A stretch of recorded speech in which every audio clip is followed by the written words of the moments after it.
হাফিজুর রহমান রে কত গালি দাও, কিন্তু কলিজাটা দিয়ে বলতেছি বাবা রাগ করিস না, আসলেই তো আমি গালি পাওয়ার যোগ্য রে বাবা। আমি যদি গালি পাওয়ার যোগ্য না হইতাম আমার তো গালি দিতি না। আমি আসলেই তো একটা অযোগ্য বান্দা। এই চেয়ারে বসার মতো আল্লাহর কসম আমার মধ্যে কোনো ইলমের গন্ধ নাই, আমলের কোনো গন্ধ নাই। মাঝে মাঝে একা একা ভাবি যে আল্লাহ করে চেয়ারে কেন বসাইছে। এক সাগর পাড়ি দিয়ে এখানে আসছি, আমি আর এক সাগর পাড়ের সন্তান রে বাবা। এই মানুষগুলো কেন আসছে তাও আমি বুঝি না, অথচ আমার কথায় কোনো কিছুই নাই, আমার ইলম নাই, আমল নাই, কেন আসছে তাও জানি না।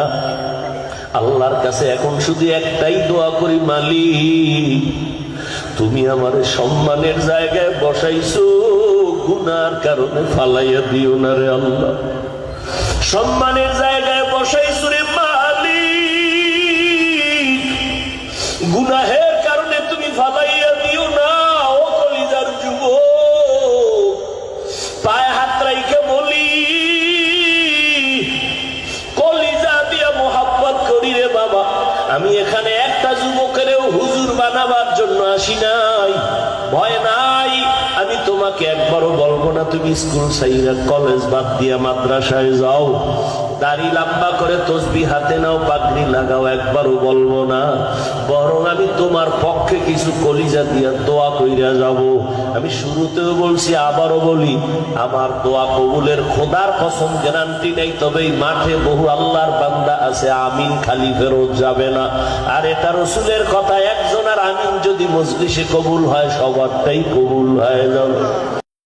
হাফিজুর রহমান রে কত গালি দাও, কিন্তু কলিজাটা দিয়ে বলতেছি বাবা রাগ করিস না, আসলেই তো আমি গালি পাওয়ার যোগ্য রে বাবা। আমি যদি গালি পাওয়ার যোগ্য না হইতাম আমার তো গালি দিতি না। আমি আসলেই তো একটা অযোগ্য বান্দা। এই চেয়ারে বসার মতো আল্লাহর কসম আমার মধ্যে কোনো ইলমের গন্ধ নাই, আমলের কোনো গন্ধ নাই। মাঝে মাঝে একা একা ভাবি যে আল্লাহ করে চেয়ারে কেন বসাইছে। এক সাগর পাড়ি দিয়ে এখানে আসছি, আমি আর এক সাগর পাড়ের সন্তান রে বাবা।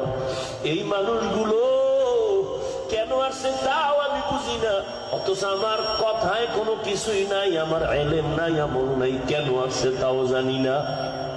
আল্লাহর কাছে এখন শুধু একটাই দোয়া করি, মালিক তুমি আমার সম্মানের জায়গায় বসাইছো, গুনার কারণে ফালাইয়া দিও না রে আল্লাহ। সম্মানের জায়গায় বসাইছো রে মালিক, গুনাহের কারণে তুমি ফালাইয়া দিও না। ও কলিজার যুবক, পায়ে হাত রাইখে বলি, কলিজা দিয়া মোহাব্বত করি রে বাবা।